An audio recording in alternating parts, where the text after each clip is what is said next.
cientista político, profesor de Derecho Constitucional e integrante del Observatorio Nueva Constitución, nos acompaña porque los viernes a esta hora tenemos el resumen de lo que ha pasado en la semana en la Convención Constitucional. ¿Cómo estás, Tomás? Siempre un gusto conectarse contigo. Hola, ¿cómo están? Muy bien. Igualmente. Muchas gracias. ¿Tú por casualidad viste Lazos de Familia? Estamos hablando de teleseries, estamos buscando canciones. Pero ¿el bossa nova es lo tuyo? Me gusta Joao Gilberto. Entonces mucho, quizás sabe, por favor, No, me hace ridículo, lo he hecho, me ha tenido una hora haciendo el ridículo, así que no hay problema. ¿Tú te acuerdas de esta canción? No. Tarara, tarara, tarara. No, por favor, no, esa no es. No, ese es Esa no es. Corcovado, no. No. Está. Tarara, tarara, tararara, tarara, tarara, tarara, Eso mismo hice y te has reído de mí. tarara, tarara. Ya, si alguien se acuerda de esa canción, por favor que la escriba. Oye, Tomás, ya cuéntanos, ¿qué ha pasado esta semana en la Convención Constitucional? Varias cosas interesantes, creo yo. A ver, uno, la Convención de Reglamento tuvo varios acuerdos bien profundos. De partida tiene una propuesta de comisiones y llegaron a 7 para trabajar después los temas de fondo. Ya, perfecto. Entre ellas, por ejemplo, la Comisión de Sistema Político. Voy a leerla porque son larguísimos los títulos además. Dale. Ya. Es un resumen. Comisión de Principios Constitucionales, Comisión de Forma Jurídica de Estado, Equidad Territorial, Comisión de Derechos Fundamentales, Comisión de Derechos Económicos, Comisión de Medio Ambiente, Naturaleza, Comisión de Sistema de Justicia y órganos autónomos. Es decir, si estas se aprueban después en el plenario, la convención empezaría a trabajar sus temas de fondo a partir de estas comisiones y se repartirían, por lo tanto, los y las convencionales en ellas. Y eso nos sitúa en el camino ya directo hacia la etapa 2, por decirlo de alguna manera. Claro, vamos ahí directo al texto constitucional. Mira, Así, o sea, estas pequeñas comisiones que se han creado ahora es para darle ya el impulso final a las comisiones estables dentro de la Convención Constitucional para empezar a redactar la Constitución. ¿Eso es lo que ha sucedido en este mes? Eso es. Lo que pasa es que hasta el momento, y bueno, esto cierra definitivamente la primera etapa el 10 de septiembre. El 28 de agosto todas estas comisiones tienen que entregar su texto propuesta y después entra el plenario a resolver, a votar el texto definitivo de todas las comisiones. ¿Por qué? Porque estos primeros 2 meses lo que han hecho la convención es distribuirse su trabajo de cara a esta etapa 2. Ya. Hay una comisión de reglamento, hay una comisión de participación, hay una comisión de participación y consulta indígena, hay una comisión de ética que está regulando todo lo que tiene que ver con conflictos de intereses, inhabilidades. Incluso ayer se aprobó la dedicación exclusiva con bastante también polémica. Entonces han armado como la arquitectura básica para que después la convención empiece a trabajar directamente en el texto. Ya, qué interesante eso, Sí. lo que nos señalas además, porque lo comentas, esto se va a proponer al plenario, o sea, cada comisión está armando esto, pero no es que necesariamente esto es lo que va a quedar, esto se tendría que votar en el plenario, y hay también fórmulas ya presentadas respecto de cómo se votarían, porque estoy pensando en si alguien está en desacuerdo con una parte de las comisiones o con una comisión o quiere otra. ¿Qué pasa ahí? ¿Se devuelve a la comisión? ¿Eso todavía no lo ha resuelto el plenario? No está acordado, Ya. no está resuelto. Ya, No, ok. no.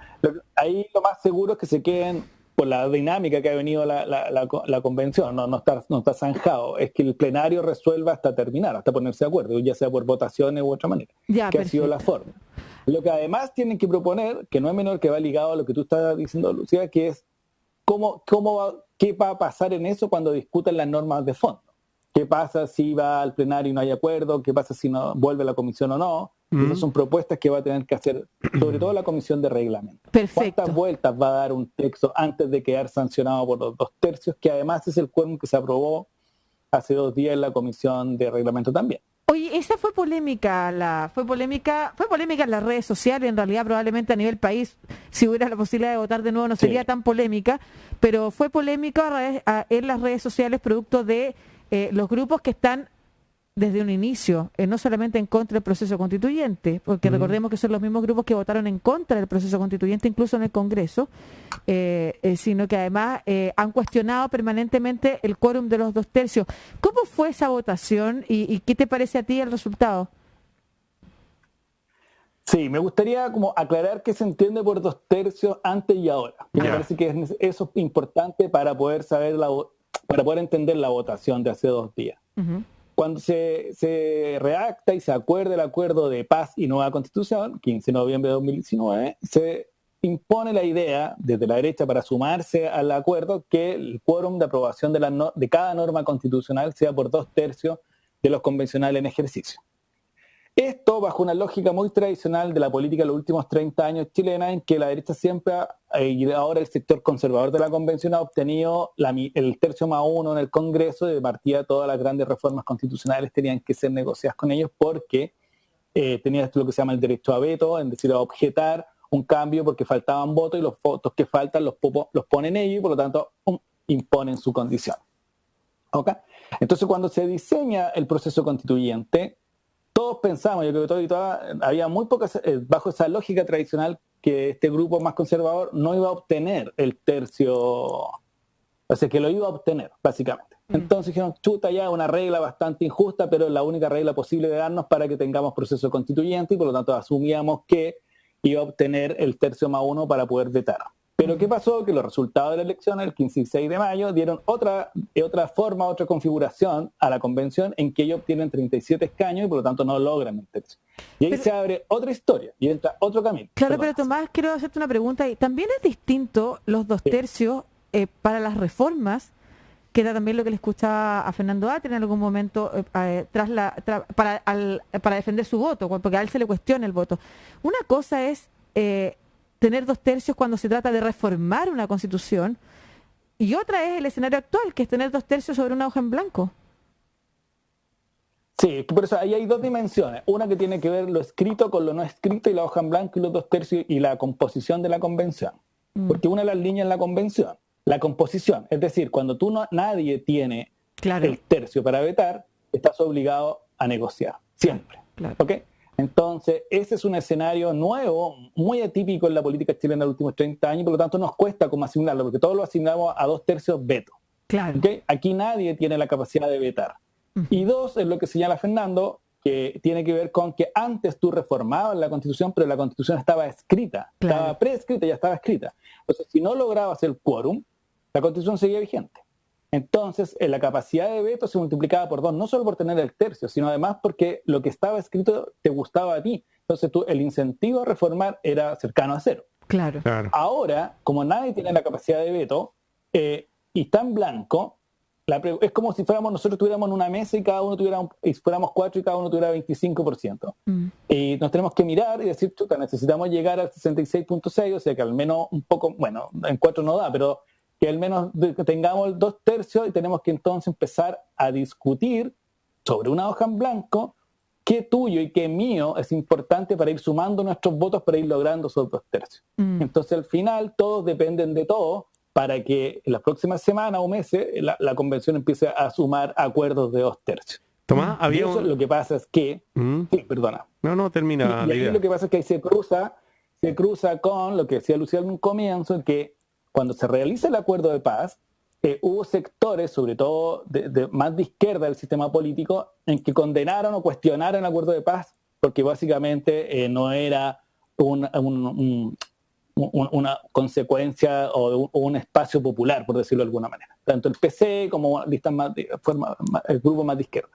Y esos que también obtuvieron escaño en la convención, desde un comienzo empezaron a promulgar o a afirmar que era necesario bajar el quórum, y ahí se produjo una división entre las izquierdas que hay en la convención, los que respetan o los que estaban de acuerdo en los 2/3 y los que no. Y eso se vino planteando desde el comienzo de la convención y se votó por primera vez hace 2 días.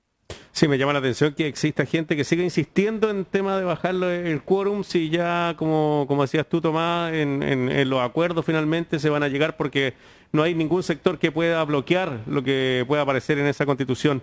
Se habló también del tema de los plebiscitos, cuando no había acuerdo dentro de la Convención Constituyente. ¿Es una buena o mala idea, según tu punto de vista, tener plebiscitos que resuelvan las y los ciudadanos?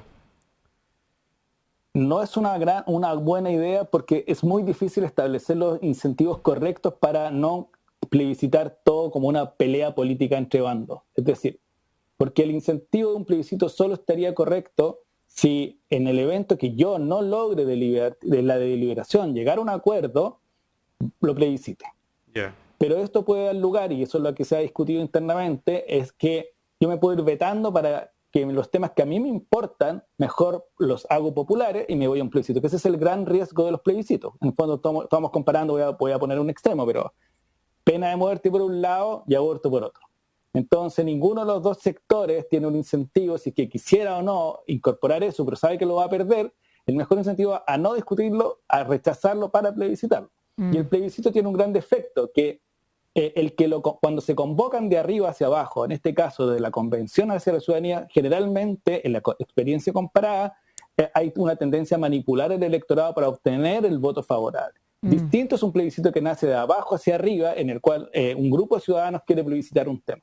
Como acá el mandato de representación lo tienen los convencionales, son ellos los que en el fondo tendrían que convocar al plebiscito. Entonces se produce este incentivo perverso de decir, el problema es que no es que yo quiera plebiscitar lo que me gusta a mí o que quiero ganar, sino que el de al lado también va a querer plebiscitar lo que le gusta a él, y entonces empieza una pelea de que la deliberación se debilita con base a dejar los temas para ese plebiscito. Claro, y lo que necesitamos como sistema político, que viene muy debilitado, es la discusión política en los órganos de representación, sobre todo en la constituyente.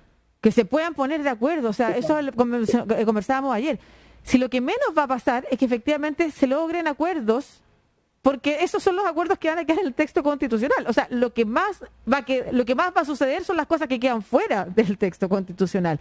Entonces, necesariamente, porque la constitución es un texto breve. Entonces, las constituciones no son un texto extenso como una ley que uno ve que está lleno de detalles. No, las constituciones son acuerdos básicos sobre la organización del poder y los derechos fundamentales. Básicos me refiero no a mínimos, sino que recogen ese momento histórico. Claro que sí. Entonces, eso es lo que el incentivo tiene que estar puesto ahí, en qué acuerdos básicos de la arquitectura y poder y de derechos tiene que estar en la Constitución. Y el resto se discutirá en el futuro, en leyes, en políticas públicas. Ese es el juego que hay que lograr. Entonces, el plebiscito interrumpe eso porque podría entrar a plebiscitar temas no solo macro, sino que micro. Claro que sí. O sea, todos los temas que algunos como que quisieran efectivamente poner sobre la mesa, y para los que no hay acuerdo, además.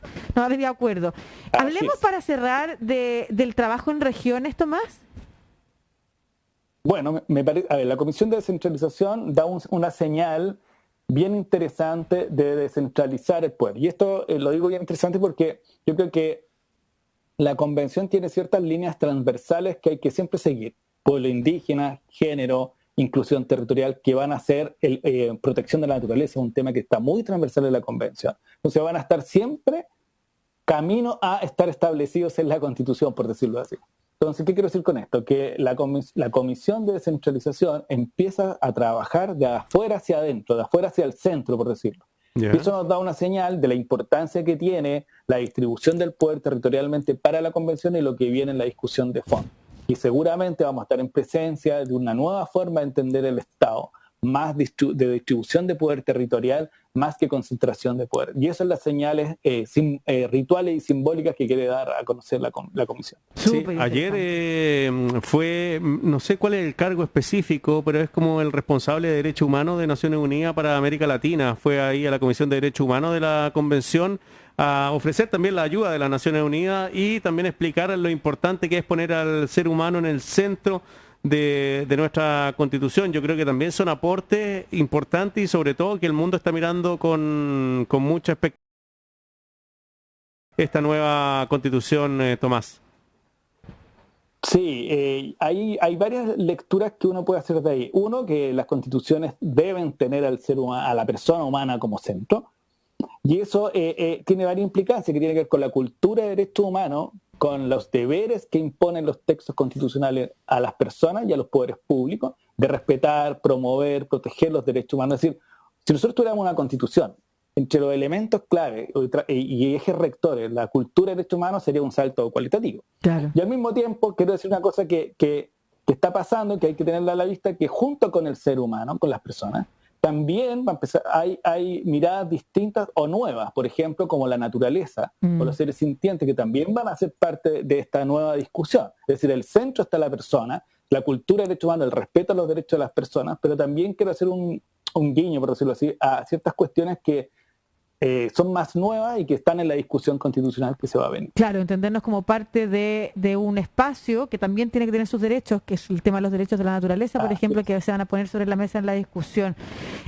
Tomás, te quiero hacer una... ¿Por qué lo digo? Porque, ¿Sí? porque el constitucionalismo hasta unos años atrás era muy antropocéntrico, entonces Claro. quiero decir que ahora hay ciertos guiños que son un poco distintos que también hay que tenerlos a la vista. Sí, súper bueno. Solamente te quería preguntar, porque noté la diferencia cuando ibas a decir ser humano y lo cambiaste a persona humana. ¿Y eso es por qué? Porque tiene que ver con que la persona humana es la forma más inclusiva de abordar el concepto del sujeto humano, por eso me refiero. Entonces, ¿por qué lo digo? Porque también es un desafío para la convención incorporar el lenguaje inclusivo. Y por inclusivo me refiero a que abarque a la mayor cantidad de personas. ¿Okay? En la primera sesión, cuando me tocó ir a la convención, una representante de comunidad mujer habló de inclusividad y le preguntaron qué significaba. Y ella dijo, no es todo el rato hablar de él, ella. Dijo, no, el lenguaje inclusivo es el que abarca la mayor cantidad de personas, el que las incorpora. Por lo tanto, la persona les incorpora a todos nosotros. Perfecto. En vez de el ser. A eso me refiero. Sí. Que la Constitución y la constituyente y la convención tiene que tener esa clave en el sentido de que su forma en que se expresan las palabras tienen que ser lo más abarcadora posible, ser universales, ojalá. Muchas gracias, Por eso Tomás. esa distinción, porque la persona es el vocablo más universal, creo que hasta el momento Excelente, excelente. Muchas gracias por esa reflexión. Además, Tomás Jordán, abogado y cientista político, profesor de Derecho Constitucional e integrante del Observatorio Nueva Constitución, este observatorio que además todas las semanas nos tiene este resumen tan importante también que nos aleja de las polémicas, las centra, pone la pelota en el piso, la explica bien y nos va poniendo al día respecto de esta conversación tan relevante que se está dando en Chile. Un abrazo, Tomás. Muchas gracias. Chao, Tomás.